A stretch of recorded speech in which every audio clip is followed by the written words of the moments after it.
फिर अल्लाह के नबी सल्लल्लाहु अलैहि वसल्लम 29 सफ़र को एक सहाबी का इंतकाल हुआ। अब जन्नतुल बकी में नमाज जनाजा पढ़ाने के, मदीना मुनव्वरा में नमाज जनाजा पढ़ाने के बाद वापस आने के बाद आप बीमार हो गए, आपको दर्द सर व सख्त बुखार आ गया। आप हज़रत आयशा के कमरे में आए, आयशा के सोने की बारी थी, तो आपने कहा कल किसकी बारी है? मेरी सोने की बारी हज़रत हफ्सा के घर पर है, उम्मे सलमा के घर पर है। हालांकि हुजूर को सब की बारी का पता था, लेकिन आप ये चाहते थे कि बीमारी के दिन में हज़रत आयशा के मकान में गुजारूँ। तो बीवियों ने कहा या रसूल अल्लाह, आप ये चाहते हैं कि बीमारी के दिन हज़रत आयशा के घर पर गुजारूँ, तो हम तैयार हैं, लेकिन तंदुरुस्ती के आने के बाद आप हमारे घरों की तरतीब दोबारा शुरू कर ले। आपने तमाम बीवियों का शुक्रिया अदा किया। फिर आपने सहाबा किराम को बुलाया, हुजूर बीमार हैं, दर्द सर का दर्द है, तेज़ बुखार है, पीर को आप बीमार हुए। आपने सहाबा को बड़ी दुआएं दी, आवाकुमुल्लाह नसरकुमुल्लाह अय्यदकुमुल्लाह सल्लमकुमुल्लाह, अल्लाह तुम्हारी कुर्बानी कबूल करे, अल्लाह तुमको सही ठिकाना दे, तुमने मेरी बहुत नुसरत की, अल्लाह तुम्हारी मदद करे। फिर मेरा नबी ने एक बात अजीब फरमाई, एक अजीब बात फरमाई, कहा ए मेरी सहाबा की जमात, मैं तुमको सलाम कहता हूँ, तुम आने बाद में आने वालों को मेरा सलाम कहते रहना कि तुम्हारे नबी तुमको सलाम करके गया है। इब्ने मसूद ने कहा या रसूल अल्लाह, आपकी बात से ऐसा लगता है कि आपकी दुनिया से जाने का वक्त करीब है। तो आपकी आंखें तर हो गई। कहा मेरे दुनिया से जाने का वक्त करीब है। कि आपको गुस्ल कौन देगा? कि अहले बैत देंगे। कि आपको कफन कौन देगा? कि मेरे अहले बैत देंगे। कि आपकी नमाज जनाजा कौन पढ़ाएगा? कि मेरी नमाज जनाजा आप इंसानों की तरह नहीं होगी। मुझे गुस्ल करके मुझे रख देना, आसमान के फरिश्ते जिब्राईल और मिकाईल आएंगे और मुझ पर दुरूद पढ़ेंगे। फिर आसमान के फरिश्ते आएंगे, मुझ पर दुरूद सलाम पढ़ेंगे। फिर अहले बैत के मर्द औरतें बच्चे आएंगे और मुझ पर दुरूद सलाम पढ़ेंगे। फिर मक्कतुल मुकर्रमा के मुहाजिरीन सहाबा आएंगे, उनकी औरतें आएंगी, उनके ग़ुलाम आएंगे, मुझ पर दुरूद सलाम पढ़ेंगे। फिर अंसार मदीना आएंगे, उनकी औरतें आएगी, उनके ग़ुलाम आएंगे, मुझ पर दुरूद सलाम पढ़ेंगे। फिर तुम मुझे अल्लाह के हवाले कर देना। फिर अल्लाह के नबी सल्लल्लाहु अलैहि वसल्लम एकदम कमज़ोर हो चुके थे। फ़ज़ल बिन अब्बास के कंधे पर हाथ रखा, अपने चचा अब्बास के कंधे पर हाथ रखा और आपने ज़ोहर की नमाज़ पढ़ाई। और ज़ोहर की नमाज़ के पहले आपने कहा ए मेरे सहाबा की जमात, ज़िंदगी मैंने तुम्हारे साथ गुजारी है, अगर मैंने किसी को तकलीफ़ दी हो, अगर मैंने किसी को कुछ कहा हो तो मुझे माफ़ कर दो। मुझे अल्लाह के सामने जवाब देने की ताकत नहीं है, अल्लाह बड़ा ताकतवर है। आपने दर्द के साथ सहाबा के सामने माफ़िया मांगी, मैंने ज़िंदगी तुम्हारे साथ गुजारी है। हुकूकुल इबाद का मसला है, अगर मैंने किसी को कुछ सख्त जुमला कहा हो, अगर मैंने किसी को कोई तकलीफ़ पहुँचाई हो तो मुझे माफ़ कर दो। सहाबा में कोई नहीं बोला। ज़ोहर की नमाज का वक्त हो चुका, आपने ज़ोहर की नमाज़ पढ़ाई। ज़ोहर की नमाज के पढ़ने के फिर आपने दोबारा पूछा ए मेरे सहाबा की जमात, अल्लाह के पास जाने का वक्त आ चुका है, अगर मैंने किसी को दुख दिया हो, किसी को तकलीफ़ पहुँचाई हो तो मुझे माफ़ कर देना, किसी का कोई हक़ बाकी हो तो मुझे कह दो। तो एक सहाबी ने कहा या रसूलल्लाह, मेरे 3 रियाल 3 दिनार लेने के बाकी हैं, मेरे 3 रियाल लेने के 3 दिनार लेने के बाकी हैं। आपने कहा अच्छा मुझे पता नहीं, बताओ कब मैंने आपके पास से लिए थे? कि हुजूर मैं आपकी खिदमत में बैठा हुआ था, एक साइल आया साइल, और उसने यूँ कहा हुजूर मुझे पैसों की ज़रूरत है, तो आपके पास थे नहीं, तो आपने मुझे कहा था कि उनको 3 दिनार दे दो, तो मैंने 3 दिनार दे दिए थे। आपने कहा हाँ मुझे याद आया। आपने देखा अपनी जेब में 1 दिनार भी नहीं था। आपकी नज़र अपने कज़िन फ़ज़ल बिन अब्बास पर पड़ी। कहा फ़ज़ल तुम मेरा कर्ज़ा चुकाओगे? फ़ज़ल तुम मेरा कर्ज़ा चुकाओगे? फ़ज़ल बिन अब्बास ने कहा या रसूल मैं आपका ज़रूर कर्ज़ा चुका दूंगा, इतने बड़े नबी हैं, नबियों के सरदार हैं, दुनिया से जाने का वक्त आ चुका है, लेकिन 1 दिनार भी मेरे नबी के पास मौजूद नहीं है। फिर आप घर पर नमाज़ें पढ़ाने आते थे। जुमेरात का दिन था, आप ज़ोहर की नमाज़ पढ़ाने के लिए उठे, लेकिन आपके अंदर बदन में ताकत ख़त्म हो गई, आप उठ न सके। आपने कहा अबू बकर कहो कि अबू बकर नमाज़ पढ़ावे। सहाबा ने समझा नमाज़ी पढ़ानी है, हज़रत उमर को आगे कर दिया। हज़रत उमर ने कहा अल्लाहु अकबर। मेरे नबी ने सुना कि नहीं, अबू बकर को आगे करो, उमर को पीछे करो, अबू बकर को आगे करो, उमर को पीछे करो। ये खिलाफत की तरफ इशारा था। अबू बकर मेरे मुसल्ले पर नमाज़ पढ़ाएगा। और अल्लाह के नबी की गैर मौजूदगी में 17 नमाज़ सिद्दीक़ अकबर ने पढ़ाई। एक बार मेरे नबी को तंदुरुस्ती हुई तो आप मस्जिद में नमाज़ पढ़ने में तशरीफ़ लाए सहाबा के साथ। सिद्दीक़ अकबर ने देखा कि हुजूर आ रहे हैं, तो यूँ करके पीछे हो गए। आपने इशारा किया अबू बकर आगे आगे, लेकिन अबू बकर पीछे हो गए। हुजूर आप ही नमाज़ पढ़ावे। अबू बकर तुम पढ़ाओ, कि नबी की मौजूदगी में मैं नमाज़ नहीं पढ़ा सकता।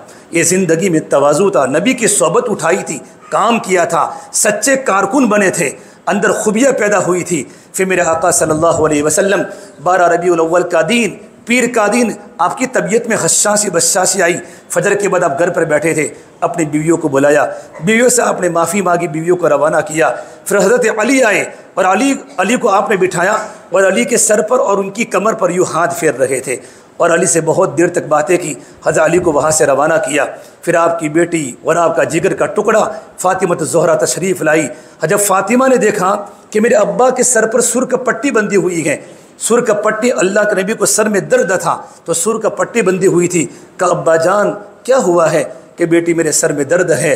तो जब फ़ातिमा ने कहा वाह रअसा अबी, वाह रअसा अबी, मेरे अब्बा के सर का दर्द, मेरे अब्बा की तकलीफ़, वाह करबा अबी, हाँ मेरे अब्बा की तकलीफ़। अल्लाह के नबी अपनी बेटी के जुमले को सुनकर हुजूर रो पड़े। कहा फ़ातिमा तो मत रो, लैसा अला अबी किल करो बादल यौम, ए मेरी बेटी फ़ातिमा आज तेरे अब्बा के दुख का आखिरी दिन है, आज के बाद तेरे अब्बा को दोबारा दुख नहीं पहुंचेगा। मेरी बेटी दुनिया से चले जाने के बाद सारे दुख खत्म हो जाएंगे। पूरी ज़िंदगी तकलीफ़ों में गुजारी है, ताइब के पत्थरों में गुजारी, मुशरिकीन मक्का की गालियों में सुनाई। वलक़द नअलम अन्नक यज़ीक़ु सदरुक बिमा यक़ूलून फसब्बिह बिहम्दि रब्बिक वकुम मिनस साजिदीन वस्बिर वमा सब्रुक इल्ला बिल्लाह वला तहज़न अलैहिम। क्या मेरा अल्लाह नबी को तसल्ली दे रहा है, वला तहज़न अलैहिम वला तकू फ़ी मिम्मा यमकुरून इन्नल्लाह मअल्लज़ीना तक़व वल्लज़ीना हुम मुहसिनून। मेरी बेटी फ़ातिमा आज तेरे अब्बा के दुख का आखिरी दिन है। जैसे फ़ातिमा चली गई रोते रोते, 24 साल की उम्र फ़ातिमा अल्लाह की प्यारी हो गई। हसन हुसैन आए, हसन हुसैन जैसे अंदर आए हुजूर ने बुलाया, 6-7 साल के बच्चे थे, आप उनको देखकर रो पड़े।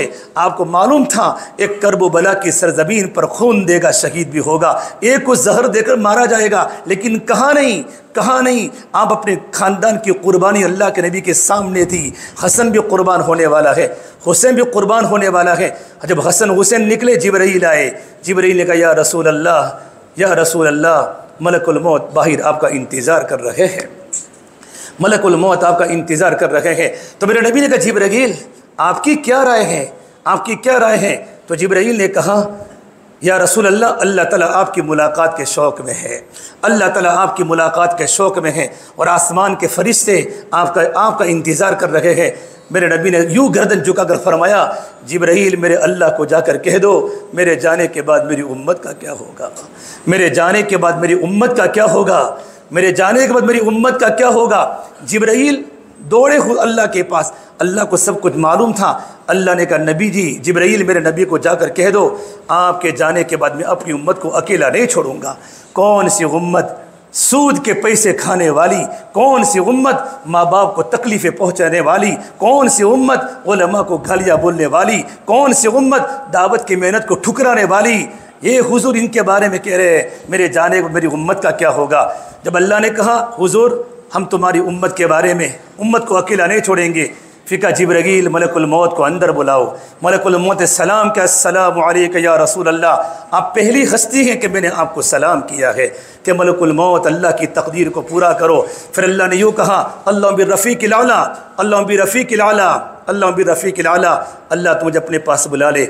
मायशा फरमाती है बीमारी के वक्त में हुजूर का सर मेरी गोद में था और अचानक अब्दुर्रहमान बिन अबू बकर मेरे भाई आए, उनके जबी मिसवाक थी, मेरे नबी को बोलने की हिम्मत नहीं थी, तो आपने इशारा किया आयशा मुझे मिसवाक करना है। तो आयशा फरमाती हैं मैंने अपने भाई के पास से मिसवाक ली, अपने लुआब दहन से मिसवाक को नरम किया और मेरे नबी को दुनिया से जाने का मैंने मिसवाक कराया।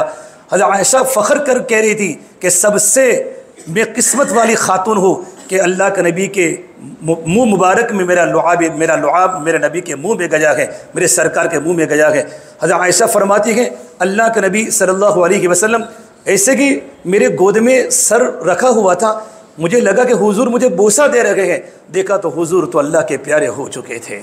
मैंने चीख लगाई, तमाम मस्तूरात जमा हो गई, औरतें रोने लगी। हुजूर सिद्दीक़ अकबर चूँकि अल्लाह के नबी की तंदुरुस्ती थी उस दिन, तो सिद्दीक़ अकबर अपनी दूसरी बीवी को मिलने के लिए अवाली में चले गए थे।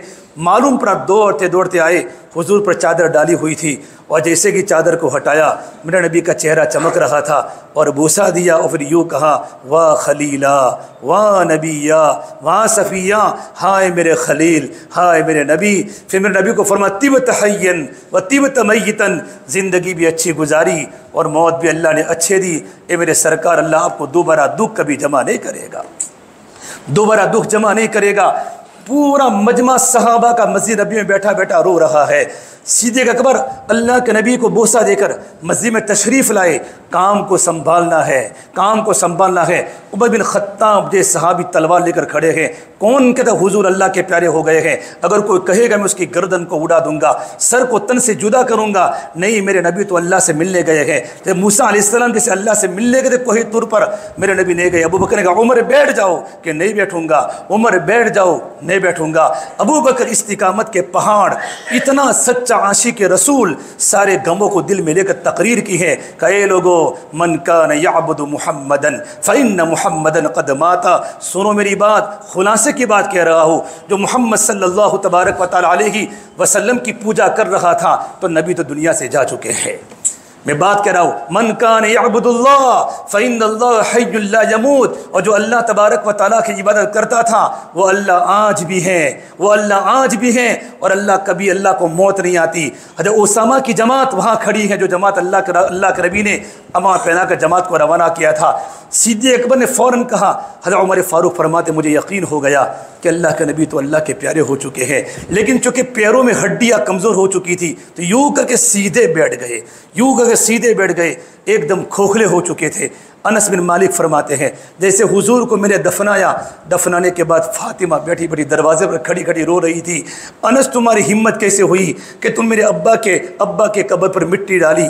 फ़ातिमा पतली और दुबली, ज़िंदगी तकलीफ़ों में गुजारने वाली, नबी का सहारा चला गया। लेकिन मेरे भाइयों, सिद्दीक़ अकबर ने हज़रत उसामा की जमात अल्लाह के रास्ते में रवाना की। बड़े बड़े सहाबा जमातों में हैं, शुराबिल बिन हसना है, ज़र्रा बिन अज़वर हैं, हज़रत उमर बिन खत्ताब भी हैं, मामर बिन तमीमी भी हैं, काका बिन अमर तमीमी हैं, उबादा बिन साबित भी हैं, अब्दुर्रहमान बिन अबू बकर भी हैं, अब्दुल्ला बिन उमर भी हैं, माक़िल बिन यसार भी हैं, जआल बिन सुराका भी हैं, अरबाद बिन सारिया भी हैं, उबादा बिन साबित भी हैं। बड़े बड़े सहाबा की जमात अल्लाह के रास्ते में जा रही है। कहाँ उमर ने फरमाया, अबू बकर जमात को रवाना मत करो, मुर्तदीन के फितने उड़ चुके हैं, लोगों ने ज़कात देने का इनकार कर दिया है, कबीले इस्लाम से जा रहे हैं। कि उमर तू कैसी बात करता है? ज़माने जाहिलियत में तो बड़ा मजबूत था, इस्लाम में बुज़दिल। फरमाया, नहीं नहीं, जमात रवाना हो जाएगी। सिद्दीक़ अकबर अगर उसकी बोटी हो जावे, अज़वाज मुतहरात की लाशों को मदीने के बिड़िए खा जावे, मैं अकेला लड़ता रहूँगा हत्ता उक़ातिलुन्नास। अगर लोग ज़कात की एक रस्सी के बारे में इनकार करेंगे, मैं उनसे जिहाद करता रहूँगा। फिर मेरे भाइयों, इस्तिकामत के पहाड़ बन के आपने जो काम किया है, हज़रत उसामा की जमात अल्लाह के रास्ते में रवाना हुई और जमात के रवाना होने की बरकत से अल्लाह ने मुर्तद्दीन को दोबारा इस्लाम में दाखिल होने की इजाज़त दी, बड़े बड़े फितनों को दबा दिया।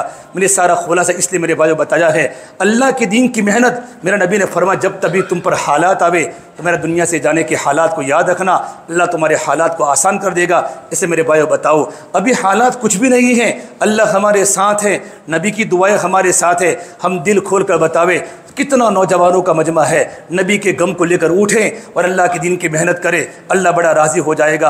अब उसके लिए बताओ मेरे भाई, कौन कौन तैयार है अल्लाह के रास्ते में जाने के लिए? अपने नामों को पेश फरमाए।